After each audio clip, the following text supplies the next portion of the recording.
America's neighbor to the north, Canada, is still part of what's left of the British Empire.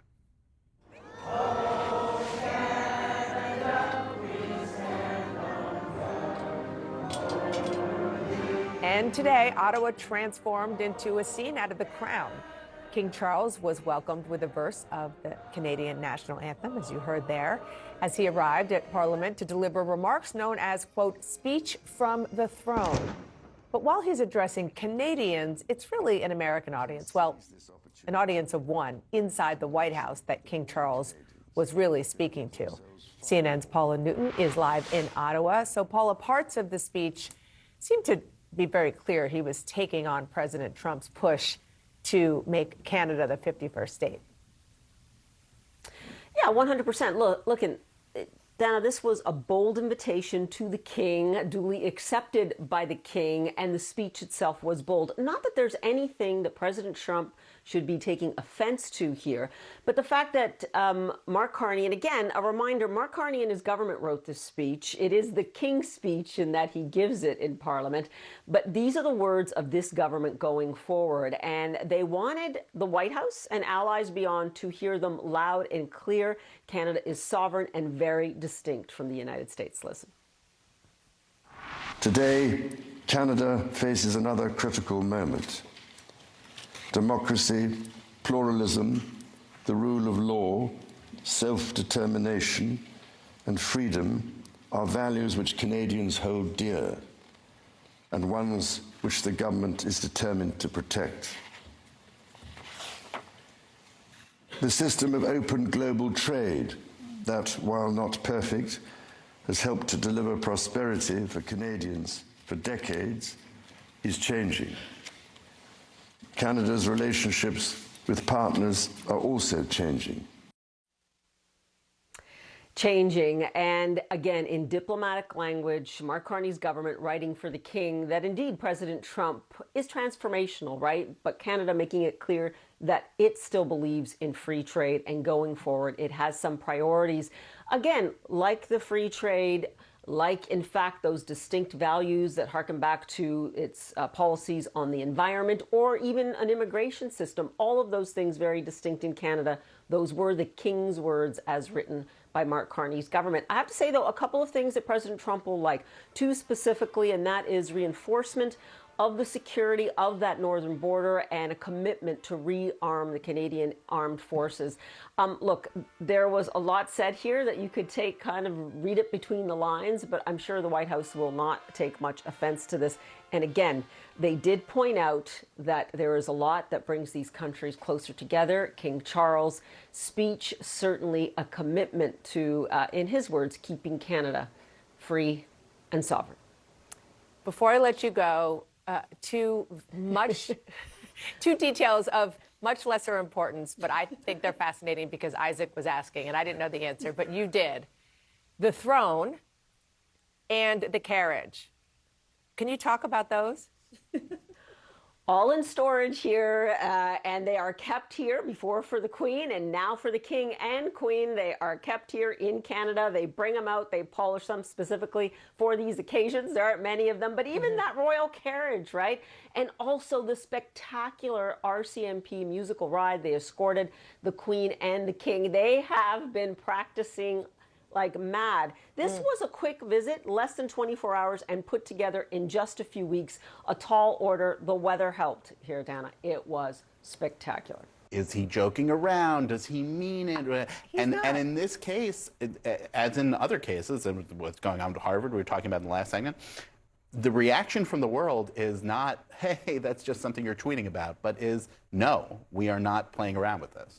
And Carney talked about Canada's owners and that moment in the Oval Office, and we're actually seeing the way that Canadians are reacting to this and the way Americans are reacting along the U.S. northern border, and how that is affecting their own trade, how that is affecting their own travel. So while we talk about this in a macro sense and the relationship between these countries, there's also a very micro relationship that is being disrupted in the middle of all of this dialogue. They're pissed. They are. The Canadians are pissed. And let me show you some data on that. Canadians boycotting U.S. goods, 76%.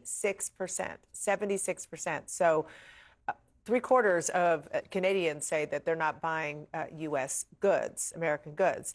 Now, here's another stat. Canadian travel from the U.S., which is kind of a big deal for a lot of American hospitality, U.S. hospitality, by plane, down 20%, by car, down 35%. And these are actual statistics taken by Canada as they clock who comes back into their country.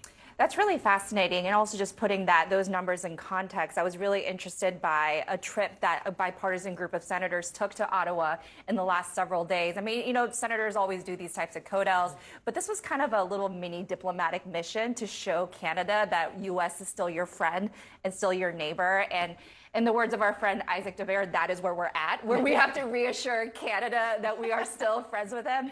But the business statistic was really interesting because the one Republican on the trip, Senator Kevin Cramer of North Dakota, said, we want to make sure we want to do business with our friend Canada. I mean, this isn't just a Trump spat that he's, perpetuating. I mean, this affects, like Priscilla said, the economy, trade. It is very important that U.S. and Canada have a working, vital relationship. I'm glad you mentioned Kevin Cramer because I, too, have a quote from him ready. Very quotable man. I don't want to get in Donald Trump's way. There's no trade deal that happens without his involvement. But at the same time, I want to be an encourager to Canada that their officials and try to be a partner in some way, as you mentioned. Hopefully, I navigated it okay, but I'll find out on Truth Social. All of that, which you kind of mentioned at the beginning, but that last part is just so perfect because they know that if they get crosswise with the president, they're going to hear about it not in private, but they'll get blasted in public. Or potentially both. In Kevin Cramer's case, I assume he would also get a phone call from the president as well. I see this with literally no snark. Kevin Cramer's probably the best diplomat that you could send in this situation, in the sense that he was one of the first people to endorse President Trump back in 2016. He's always had a good, I think, candid relationship with him. And he gets along with Democrats. He's very quotable when you talk to him in the press, so we like him a lot. But I think more importantly, he understands the deeply integrated economic realities, given his state and the border in North Dakota. And I think that matters a lot. The other thing, too, I would just keep an eye on, you mentioned King Charles and how the president and the invite to the second state visit was so critical and really pitched out by the prime minister when he came to the White House. The president's relationship with Mark Carney is very, very different than it was with Justin Trudeau. I cannot overstate how personally people inside the White House, the president on down, viscerally loathed on a personal level Justin Trudeau for whatever the reasons were going back to the first term. Carney's different, and they are trying even though they're the same party. Even though they're the same party, they are trying to establish a relationship. Both sides, I think, are actually making a good faith effort at this point. It'll be interesting to see how that plays out. Without having to say anything explicitly, King Charles delivered a pointed message to the president today. Canada has a long history with the British monarchy, distinct from the U.S., as Trump publicly pushes Canada as the 51st state. The King's trip to the opening of Canada's Parliament is the first by a British monarch in nearly 50 years and is widely seen as pushback against Trump's calls for annexation. The speech he delivered today was written by Prime Minister Mark Carney, who has previously told Trump Canada is not for sale. Today, Canada faces another critical moment. Democracy, pluralism, the rule of law, self-determination and freedom are values which Canadians hold dear and ones which the government is determined to protect. All Canadians can give themselves far more than any foreign power on any continent can ever take away. And that by staying true to Canadian values, Canada can build new alliances and a new economy that serves all Canadians. Joining us now, Ashley Parker, staff writer at The Atlantic and an MSNBC political analyst. Charles is somebody who doesn't usually get involved in controversial news of the day, but he certainly did seem to be sending a loud message to President Trump. How do you think the president, who has expressed a fondness for the royal family in the past, likely to view this, do you think? Well, it's tricky, you're right, because President Trump has expressed a fondness that dates back to his mother, who felt very strongly an admiration for the Queen.